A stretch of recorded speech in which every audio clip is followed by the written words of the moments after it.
معزز و محتشم حاضرین ناظرین، سلسلہ سخن آرائی کی جانب ہمیں بڑھنا ہے۔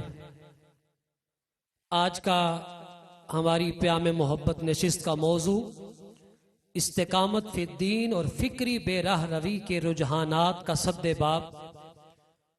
آج کی پیام محبت نشست کے پہلے مقرر صاحبزادہ سید حارون رشید بخاری صاحب کو دعوت دے رہا ہوں کو تشریف لائیں اور اپنے خیالات کا اظہار کریں۔ نعرہ تکبیر، نعرہ رسالت، نعرہ حیدری۔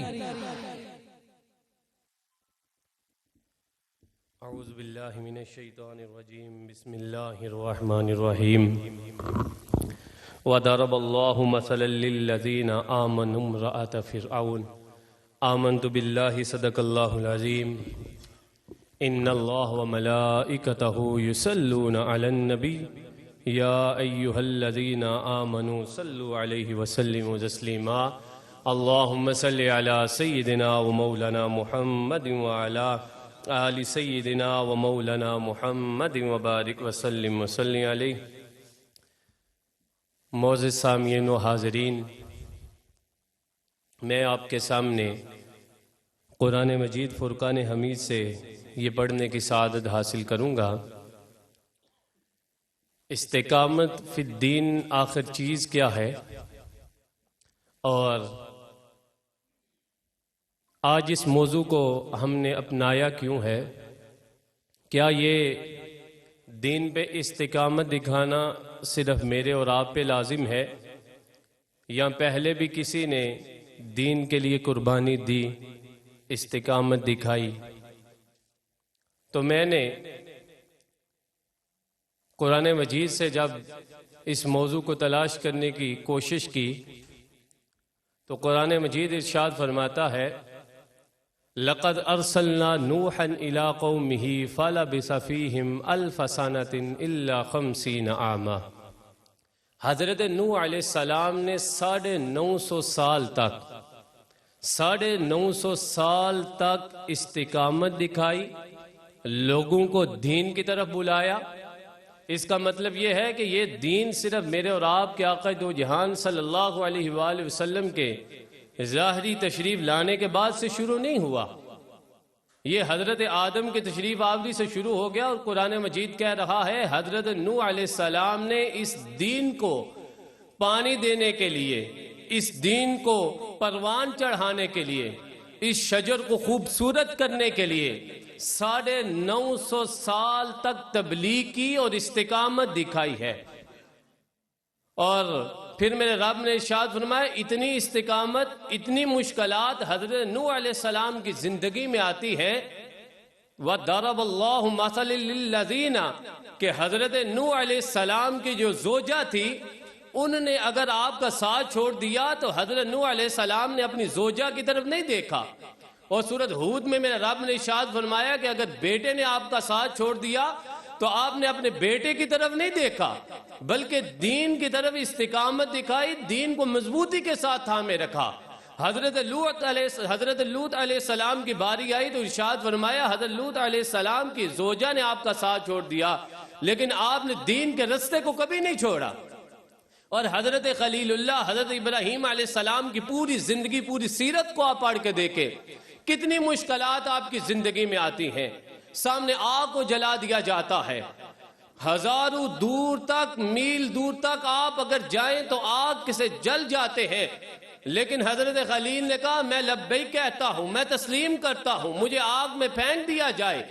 اس لیے آگ میں پھینک دیا جائے، ان الذین قالوا ربنا اللہ ثم استقاموا، کہ جب رب کو ایک کہہ دیا ہے، رب پہ یقین لا دیا ہے، رب پہ ایمان لے آئے ہیں، استقامت دکھانی ہے تو پھر ایسے دکھانی ہے کہ اگر مجھے آگ میں بھی پھینکا جائے گا تو میں آگ سے پیچھے نہیں ہٹوں گا، آگ کے اندر چلا جاؤں گا اور لوگوں کو دکھاؤں گا کہ اگر ابراہیم کو راکھ بھی کر دیا جائے گا ابراہیم پھر بھی دین کے رستے کو کبھی نہیں چھوڑے گا۔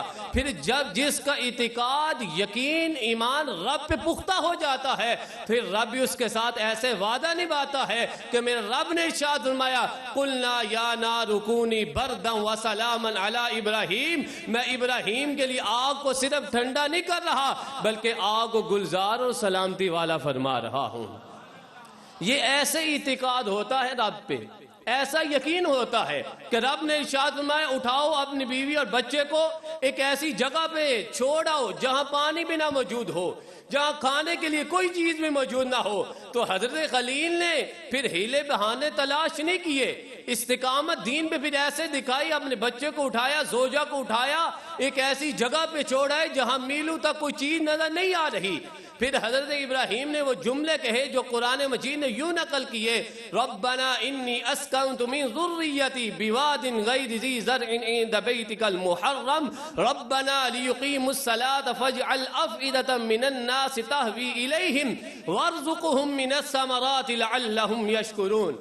کبھی اس آیت کا ترجمہ پڑھیے گا اور حیران ہو جائیں گے آپ۔ حضرت خلیل نے اس وقت بھی استقامت اس طرح دکھائے، فرمایا پروردگار میں اپنی اولاد کو ایسی جگہ پہ چھوڑ کے جا رہا ہوں جو تیری برکت والے گھر کے پاس جگہ ہے جہاں کھانے کے لیے کوئی چیز موجود نہیں، میں اپنی اولاد کو چھوڑ کے کیوں جا رہا ہوں؟ وجہ بھی خود ہی بیان کر دی، فرمایا رب اس لیے چھوڑ کے جا رہا ہوں ربنا لیقیموا الصلاۃ، میں یہ چاہتا ہوں میری بے اولاد جو ہے وہ نماز پڑھنے کے قابل ہو جائے، یہ امام بن جائے، یہ امت کی رہنما بن جائے۔ اور پھر کہا مالک میں یہ چاہتا ہوں یہ جتنی امت آئے اس ساری امت کا دل میری اولاد کی طرف موڑ دینا، وارزقہم من الثمرات، پھر انہیں اتنے پھل دینا، اتنا مال دینا، اتنا رزق دینا، لعلہم یشکرون، اے پروردگار یہ میری ساری اولاد تیری شکر گزار بندہ بنتی ہوئی نظر آ جائے۔ تو یہ دیکھیں اتنی بڑی مشکل، اسے بھی قبول کیا، دین کو چھوڑا نہیں۔ استقامت دکھانا یہ انبیاء کی وراثت ہے، یہ انبیاء سے منتقل ہوتا آ رہا ہے۔ اور پھر اس سے بڑی آزمائش کیا ہو سکتی ہے جو سورہ صافات میں آپ نے سب نے پڑھا ہوگا کہ حضرت کو جب حکم ملا کہ اپنی سب سے پاکیزہ محبت والی چیز میری راہ پہ قربان کر دو، تو حضرت ابراہیم علیہ السلام نے پھر بھی یہ نہیں کہا مالک میں کیسے کر دوں، کیا قربان کروں، اونٹ قربان کیے، پھر کیے، کہا نا اس سے بھی محبت والی چیز۔ پھر اولاد کو اٹھایا، بیٹے کو اٹھا کے اپنی چھری کے نیچے رکھا، چھری کے جب نیچے رکھا تو بیٹے نے پھر یہ نہ کہا اے والد محترم یہ آپ کیا کر رہے ہیں، اب بیٹے نے استقامت دکھاتے ہوئے کہا فلما بلغ معه السعي قال يا بني اني ارى في المنام اني اذبحك فانظر ماذا ترى قال يا ابت افعل ما تؤمر ستجدني ان شاء الله من الصابرين۔ اے میرے والد محترم اگر آپ نے استقامت دکھائی ہے، اگر آپ نے چھری پکڑ لی ہے، اگر آپ نے میری گردن پہ یہ وار کرنے کا سوچا ہے تو آپ کا بیٹا بھی نیچے سے گھبرائے گا نہیں، یہ بھی صابرین میں شامل ہو گیا ہے۔ آپ چھری گھماتے جائیں، آپ کا بیٹا آپ کے رب کے نام پہ اپنی قربانی کو پیش کرنے کے راضی ہو جاتا ہے۔ تو اتنی مشکلات دیکھیں لیکن پھر بھی دین کے رستے کو چھوڑا نہ۔ پھر میرے رب نے ارشاد فرمایا قد صدقت الرؤیا انا کذالک نجزی المحسنین، اے میرے خلیل تو نے اپنے وعدے کو پورا کر دیا ہے۔ تو یہ استقامت دین پہ دکھانا یہ انبیاء سے شروع ہو رہی ہے۔ پھر جب میرے اور آپ کے آقا دو جہان، نبی اولین و آخرین، محسن اعظم، پوری دنیا کے سلطان، کائنات کے سلطان جو بن کے تشریف لائے، پھر آپ نے بھی وہی سلسلہ جو انبیاء سے چلتا آ رہا تھا آپ نے اسے اور مضبوط کیا، مجھے اور آپ کو دکھایا کسی کی زندگی میں ایک مشکل، کسی کی زندگی میں 2 مشکلات آ جائیں گی، کسی کی زندگی میں 5 مشکلات آ جائیں گی، لیکن میری پوری کی پوری زندگی مشکلات میں ہوگی، لیکن پھر بھی میں دین کا رستہ کبھی نہیں چھوڑوں گا۔ کبھی آپ کا پہلا خطبہ پڑھ کے دیکھ لیجئے گا، جب آپ نے اعلان فرمایا تو سارا مکہ اکٹھے ہو کے آ جاتا ہے، اور آپ کے چچا حضرت ابو طالب کو کہتے ہیں اپنے بھتیجوں کو سمجھا جائیں, اسے کہیں اپنے دین کو چھوڑ دے, اس کے بدلے میں ہم اسے آفر کرتے ہیں. آپ نے کہا کرو آفر, کیا مجھے دیتے ہو, بتاؤ تو صحیح تمہاری حیثیت کیا ہے. ایک سردار کھڑا ہو کے کہتا ہے میں خوبصورت عورت پیش کر سکتا ہوں. آپ نے کہا کیا اور کیا پیش کر سکتے ہو. ایک اٹھا, اس نے کہا زیور دے سکتے ہیں, سونا چاندی جو چاہے دے سکتے ہیں. آپ نے کہا اس سے بڑھ کر کوئی مول لائق لگائے, مجھے بتائے تو صحیح کون کیا دے سکتا ہے. کوئی اٹھا, اس نے کہا میں عہدہ دے سکتا ہوں. میرے مصطفیٰ نے کہا اب چپ کر گئے, اب سنو میں مصطفیٰ کیا فرماتا ہوں. آپ نے فرمایا اس خدا کی عزت کی قسم, اگر مصطفیٰ کے ایک ہاتھ پہ چاند کو رکھ دیا جائے, دوسرے ہاتھ پہ سورج کو رکھ دیا جائے, پھر بھی میں رب کی وحدانیت کو بیان کرنے کو کبھی بھی نہیں چھوڑ سکتا. یہ ہے استقامت. یہ میرے اور آپ کے آقا نے ہمیں بتایا کیسے استقامت دکھانی. وہ طائف کا سارا منظر آپ نے پڑھا ہے, وہ کیسے نقشہ میں کھینچ کے آپ کے سامنے رکھوں, وہ درد بھرے الفاظ, وہ واقعہ میں آپ کو کیسے سناؤں. دیکھیں تو صحیح کس طرح وہ نبی جس کی وجہ سے پوری دنیا کو بنایا گیا, جن کے نالین کے صدقے پوری کائنات کو عزت مل رہی ہے, وہ بھی پتھر کھا رہے ہیں, تکلیفیں برداشت کر رہے ہیں. سر انور سے نکلنے والا خوبصورت اور حسین خون نالین کو چوم رہا ہے, لیکن پھر بھی استقامت دکھا رہے ہیں. فرشتے آگے کہہ رہے ہیں یا رسول اللہ ایک دفعہ ہاتھ اٹھا دیں, ایک دفعہ کہہ دیں, پہاڑوں کو آپس میں ایسے جوڑ دیں گے ان کی نسلیں تباہ ہو جائیں گی.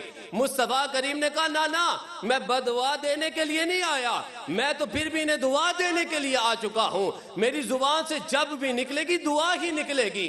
یہ ہوتی ہے استقامت, یہ دین کے ساتھ محبت ہے. یہی وہ درس, یہی وہ طریقہ ہے جو انبیاء سے منتقل ہوتا ہوتا اہل بیت میں آتا ہے. یہی وہ درس ہے جو انبیاء سے منتقل ہوتا ہوتا صحابہ کرام میں آتا ہے. میرے اور آپ کے دو جہان صلی اللہ علیہ وآلہ وسلم کی زندگی کے وہ 3 سال کیسے آپ سیرت سے نکال سکتے ہیں, کیسے آپ انہیں بلا سکتے ہیں. جب شیب ابی طالب پہ آپ 3 سال ٹھہرتے ہیں اور کھانے کے پاس چیز کیا ہے, پاس پانی موجود ہے, پتے کھا کے گزارا کرتے ہیں. معزز سامعین و حاضرین, جہاں تک میری آواز جا رہی ہے یہ میرا درد بھرا جملہ آپ ساتھ لے کے جائیے گا. کبھی وہ سیرت کے 3 سال پڑھیے گا, مشکلات کیوں برداشت کر رہی ہیں, استقامت دین پہ کیوں دکھا رہے ہیں, صرف اس لیے کہ میری اور تیری نسل تک دین پہنچ سکے.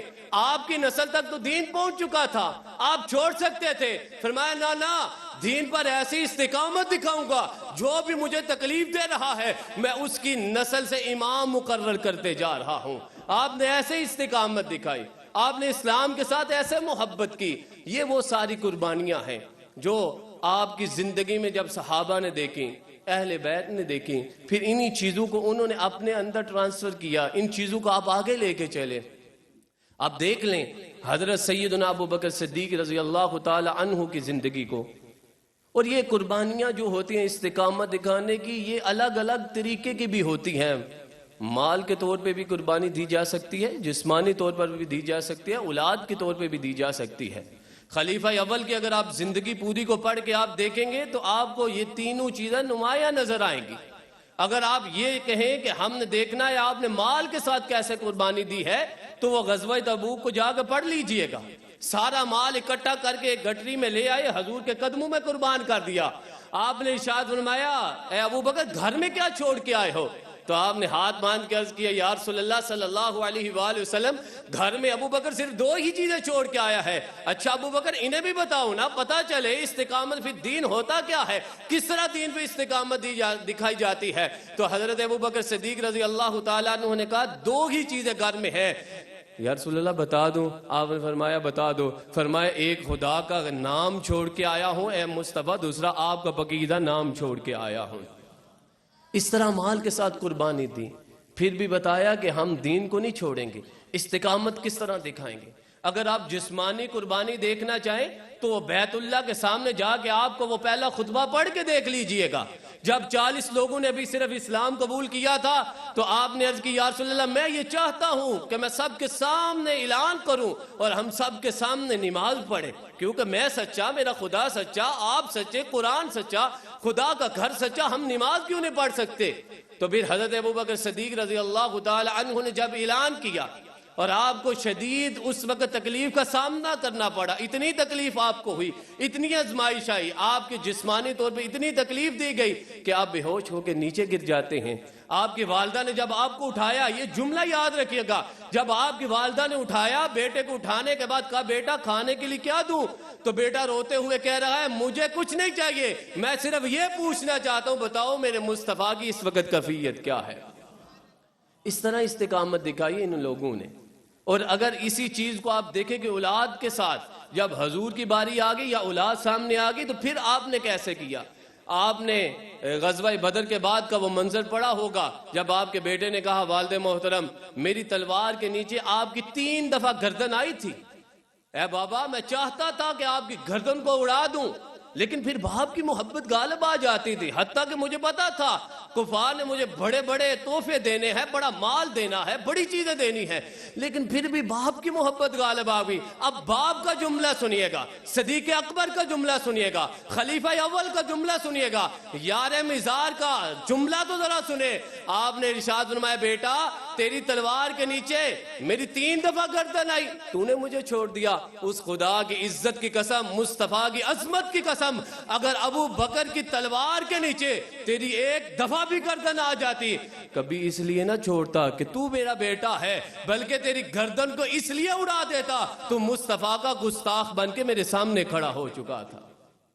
اس طرح آپ نے بتایا کہ اولاد ہو، مال ہو، جسم ہو، دنیا کی کوئی چیز بھی ہو، جب مصطفیٰ کریم کی باری آنی ہے تو ہر چیز کو قربان کر دینا ہے، رب کے نام پہ ہر چیز کو قربان کر دینا ہے۔ یہ وہی چیز ہے جو انبیاء سے منتقل ہو رہی ہے، صحابہ کرام میں آ رہی ہے۔ آپ وہ منظر حضرت یاسر رضی اللہ تعالی عنہ کا پڑھ کے دیکھ لیجئے گا، اسلام کا جب بھی نام لیا جائے گا بڑے بڑے شہداء آئیں گے، لیکن اسلام کا سب سے پہلا شہید یاسر ہی کہلایا جائے گا، یاسر کو ہی پڑھا جائے گا۔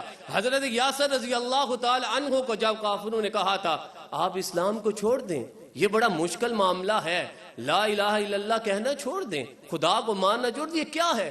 آپ نے کہا نہیں میں نہیں چھوڑوں گا۔ اس وقت اعلان بھی ہو گیا، کہا کہ اتنی تکلیف دیں گے، آپ کو اونٹوں کے ساتھ باندھ دیا جائے گا، جس طرح مرضی مجھے شہید کر دیا جائے، لیکن میں مصطفیٰ کے کلمے کو کبھی نہیں چھوڑوں گا۔ پھر وہ آسمان دنیا نے یہ منظر دیکھا ہے، اونٹ کو ایک ٹانگ کے ساتھ اور دوسری ٹانگ کو دوسرے اونٹ کے ساتھ باندھا گیا، پھر ایک اونٹ کو ایک طرف دھکیلا گیا، دوسرے اونٹ کو دوسری طرف دھکیلا گیا، آپ کا جسم 2 ٹکڑے ہو جاتا ہے، لیکن آپ کی زبان پہ پھر بھی مصطفیٰ کے ترانے تھے، اور ہمیں یہی پیغام دیا جتنی مرضی مشکلات آ جائیں کبھی بھی دین کے رستے کو نہیں چھوڑنا۔ جان سب سے زیادہ جا سکتی ہے، اولاد جا سکتی ہے، مال جا سکتا ہے، لیکن دین کے رستے کو کبھی نہیں چھوڑنا۔ حضرت صہیب رومی رضی اللہ تعالی عنہ کا واقعہ آپ پڑھ کے دیکھ سکتے ہیں، کیسے آپ نے جب سارا مال کمایا تھا، ہر چیز کو چھوڑنے کی باری آئی، آپ نے کہا مصطفیٰ کریم کا دیدار کرنا ہے، چاہے جتنا مرضی میرے سے مال لے لو۔ کہا گیا مال دے دو، مال دے دیا، اونٹ دے دو، گھوڑے دے دو، ساری چیزیں دے کے آپ مدینہ المنورہ میں آقا کے قدموں پہنچے مجھے، اور آپ کو یہ بتا رہے تھے دین پہ استقامت اس طرح دکھائی جاتی ہے۔ دنیا کی ہر چیز جب مصطفیٰ کریم پہ قربان کر دی جاتی ہے، ہر چیز جب حضور کے نلین پہ قربان کر دی جاتی ہے، پھر میرے اور آپ کے آقا کے نلین کی وجہ سے میرا رب اس انسان کو عزت عطا فرما دیتا ہے۔ اور اسی قربانی کو جب آپ عروج پہ دیکھنا چاہیں، اور میں اپنے انہی جملوں کے ساتھ بات کو ختم کرنا چاہوں گا، جب آپ چاہیں کہ اس سے بڑی قربانی قیامت تک نہ آئے گی نہ ہو سکی ہے، آپ پہنچ چکے ہوں گے، لیکن میں اپنی زبان کے ساتھ آپ کے سینے میں اتارنا چاہتا ہوں، ہر ایک کی قربانی حق ہے، ہر ایک کی قربانی اعلیٰ ہے، لیکن اس کی قربانی کی انتہا کربلا ہے۔ کربلا کا منظر جا کے دیکھ لیجئے گا، اگر جسمانی قربانی دیکھنی ہو پھر بھی حضرت حسین نے قربانی دی ہے، اگر مال کی قربانی دیکھنی ہو پھر بھی حضرت حسین نے قربانی دی ہے، اگر اولاد کی قربانی دیکھنی ہو پھر بھی حضرت حسین نے قربانی دی ہے۔ اور کسی نے 1 بیٹا دیا ہوگا، کسی نے 2 دیے ہوں گے، کسی نے 3 دیے ہوں گے، میرے امام نے 1 2 4 کی گنتی کو توڑ کے بتا دیا، صرف ایک زین العابدین کو بچایا ہے، باقی ساری نسل میں نے مصطفیٰ کے قدموں پہ قربان فرما دی ہے۔ تو یہ قربانی کا سلسلہ انبیاء سے چلتا چلتا آتا ہے، یہ عروج بھی آئیں گے، آپ دیکھیں گے بھی حضرت حسین علیہ السلام تک یہ قربانی کا جو سلسلہ چلتا آ رہا ہے، یہ ہمیں یہی درس دے رہا ہے۔ دنیا کا کوئی بھی لمحہ ہو، کوئی بھی گھڑی ہو، کوئی بھی وقت ہو، کسی بھی جگہ موجود ہوں، آپ نے دین کے رستے کو کبھی نہیں چھوڑنا۔ اس میں مشکلات، اس سے بڑی مشکل کیا ہو سکتی ہے؟ 6 ماہ کا بیٹا، 27 سال کا، 18 سال کا، سارے اپنے ہاتھوں کے ساتھ قربان کر دیے، اور اس سے بڑی قربانی کیا ہوگی؟ جس شخص کو میرے آقا نے اپنا لواب دہن دے کے، اپنی زبان مبارک عطا کر کے بڑا کیا ہو، آج وہ 1000 نیزوں کے وار کھانے کے بعد بھی اپنی زبان سے ایک جملہ بھی شکوے کے نہیں کہہ رہا، بلکہ رب کی بارگاہ میں سجدہ ریزی کرتے ہوئے کہہ رہا ہے، اور مجھے اور آپ کو یہی پیغام دے رہا ہے، دین کے ساتھ ایسے وفا کر جاؤ۔ قیامت کے دن کوئی کسی منظر میں اٹھے گا، کوئی کسی منظر میں اٹھے گا، لیکن حسین ابن علی اس دن بھی سجدے کی حالت میں رب کی بارگاہ میں حاضر ہو جائیں گے۔ اس لیے دین کے ساتھ وفا کریں گے، دین کے ساتھ وفاداری کریں گے، دین کے پاس دار بن جائیں گے، تو اللہ رب العزت دنیا اور آخرت کی عزتیں عطا فرما دے گا۔ وما علینا الا البلاغ المبین۔ کے لیے بنے ہیں دونوں جہاں، شاہ دو سرا کے لیے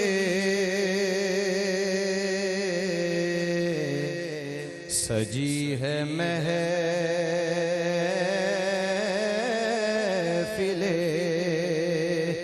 کونین، مصطفیٰ کے لیے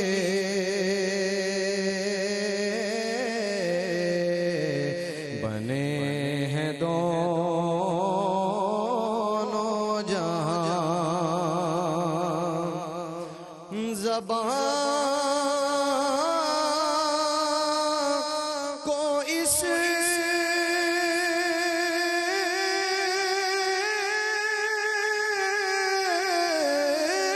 لیے شیرینی بیان ملی، زبان اس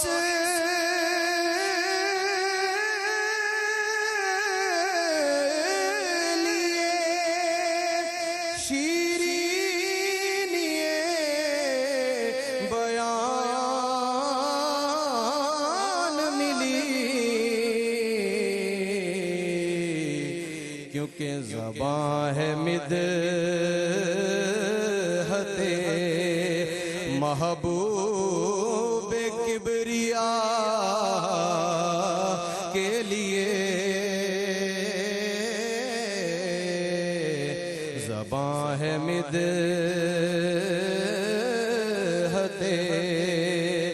محبوب کبریا کے لیے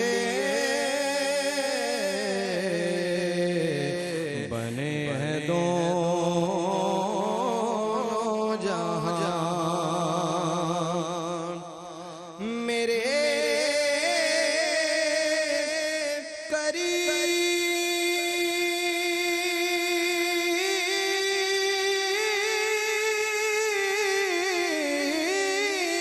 میرے چارہ ساز و بندہ نواز، میرے کریم میرے کریم یا رسول اللہ،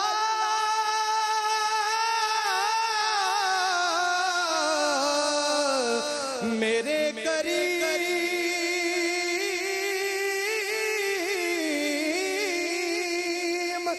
میرے چارہ ساز و بندہ نواز،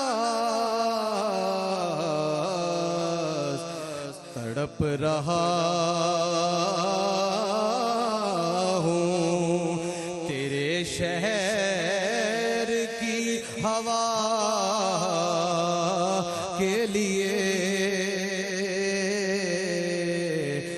تڑپ رہا ہوں تیرے شہر کی ہوا کے لیے،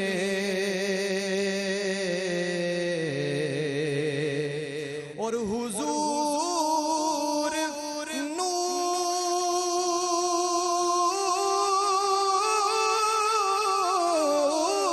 ہے، محمود ہے، محمد ہے،